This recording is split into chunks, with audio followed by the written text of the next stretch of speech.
Pedal করলে আরো ইয়ে বেড়ে যাবে।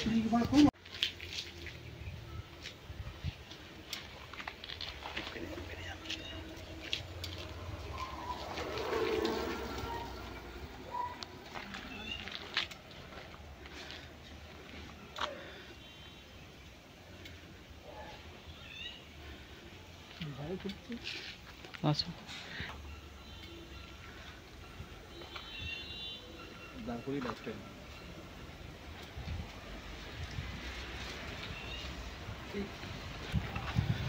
তো নমস্কার, আপনি আজকে উনি এসছেন আমাদের বাঁকুড়ার তালডাংরা বলে একটা জায়গা আছে, ওখান থেকে এসছেন উনি। আমাদের এই ইলেকট্রিক যে বাইক সাইকেলটি আমরা তৈরি করেছি, এই সাইকেলটির উনি আজকে টেস্ট ড্রাইভ নিলেন। তো আসুন ওনার কাছ থেকে জেনে নিই, আমরা তো তৈরি করেছি, আমরা নিজেদের মতো বলবো। আসুন আজ ওনার কাছ থেকে জেনে নিই যে কেমন লাগলো ওনার। আপনি তো এটা চালালেন, এর আগে কি কোনোদিন এরকম ইলেকট্রিক সাইকেল, গাড়ি তো অনেক চালিয়েছেন, যে সাইকেল কি ইলেকট্রিক কোনোদিন চালিয়েছেন? না, চালাইনি।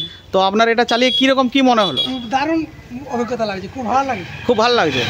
আর দ্বিতীয় কথা হচ্ছে, এটার জন্য আপনার কোনো খরচা হবে না। যে ইলেকট্রিক চার্জটা পড়বে সেটা আপনার বড়জোর 1 টাকা কি 1.5 টাকা খরচা হবে। আর সেই খরচায় আপনি নাই করে প্রায় 50 কিলোমিটার 40 কিলোমিটার আরামসে অনায়াসে যাতায়াত করতে পারবেন।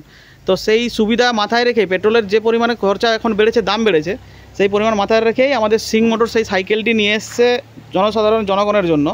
হ্যাঁ, যে বিশেষ করে যারা স্কুটি ফুটি কিনতে পারবে না, অসুবিধা আছে হয়তো। এটা দেখুন, বাচ্চা আপনার পিছন দিকে দেখুন, এখন এতটা সিট ফাঁকা, এখানে আপনি যে কোনো বাচ্চাকে চাপিয়ে স্কুলে টুলে নিয়ে যেতে পারবেন। তো আপনার কেমন লাগলো? এটা ভালো লাগলো? খুব ভালো লেগেছে, খুব ভালো। আচ্ছা ঠিক আছে, আপনি কি ভাবছেন একটা সাইকেল এরকম নেওয়ার পরিকল্পনা? একটা নেবো। আচ্ছা ঠিক আছে, অনেক অনেক ধন্যবাদ আপনাকে। আপনার চালিয়ে ভালো লাগলো, আমাদের সাইকেলটাকে, তার জন্য আমরা খুব আনন্দিত। নমস্কার।